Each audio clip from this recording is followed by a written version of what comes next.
When we think about our stocks, we usually think about them growing over time, right? But what if they could do more? What if they could also be a source of consistent income, paying you just for owning them? Well, today, we're going to unpack a strategy that does exactly that. It's called covered calls. Let's dive in and see how you can make your portfolio work a little harder starting right now. Let me put it this way. What if your stocks could pay you rent? I mean, seriously. Just like a landlord collects payments on a property they own, this strategy lets you collect regular income from the shares you already have in your account. It's a really powerful way to shift how you think about your assets. So, what in the world is a covered call? Okay, at its core, it's an option strategy. But don't let that term scare you. It really boils down to two key things. First, you've got to own at least 100 shares of a stock. Second, you sell something called a call option against those shares. You're basically selling someone the right, but not the obligation, to buy your shares from you at a specific pre-agreed price, which is called the strike price, sometime in the future. And why do all this? Well, the main goal is to generate income right away. I know, the phrase option strategy can sound super complicated, but the mechanics here are surprisingly straightforward. So let's open up the playbook and I'll show you exactly how this works. It all starts with what's already in your portfolio. Step one, you own at least 100 shares of a particular stock. That's the covered part. Your shares are the collateral, you've got them on hand. Then comes step two. You sell, or as they say you write, one call option contract against those shares. Think of this contract as a promise you're making to sell those 100 shares, but only if certain conditions are met. So the second you sell that contract, something pretty cool happens. You get paid. Instantly. In cash. This payment is called the premium. So let's say for this example, it's $250. That money goes right into your account. And here's the best part. It is yours to keep. Period. It doesn't matter what happens next with the stock, that income is locked in.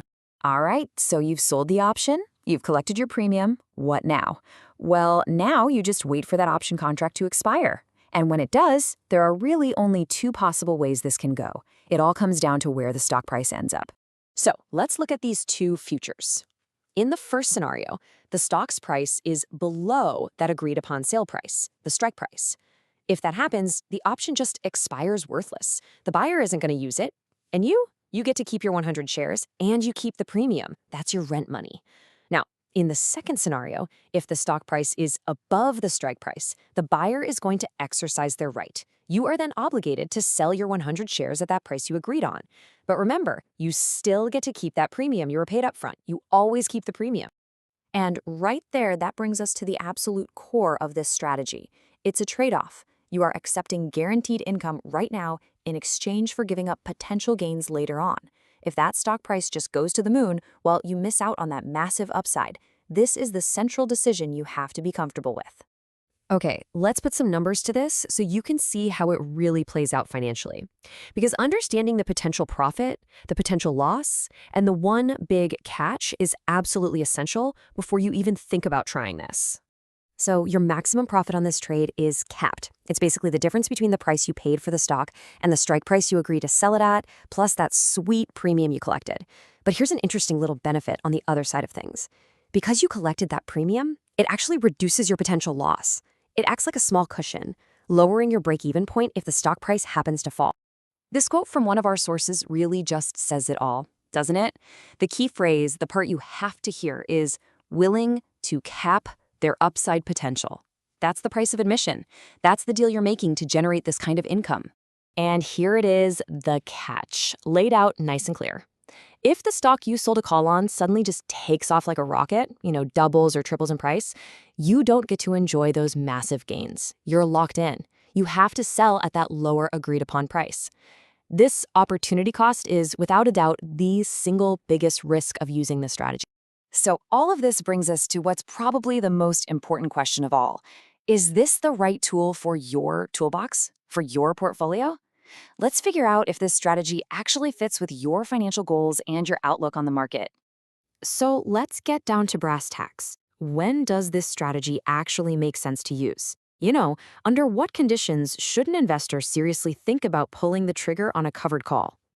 This strategy really has its moment to shine under a pretty specific set of circumstances.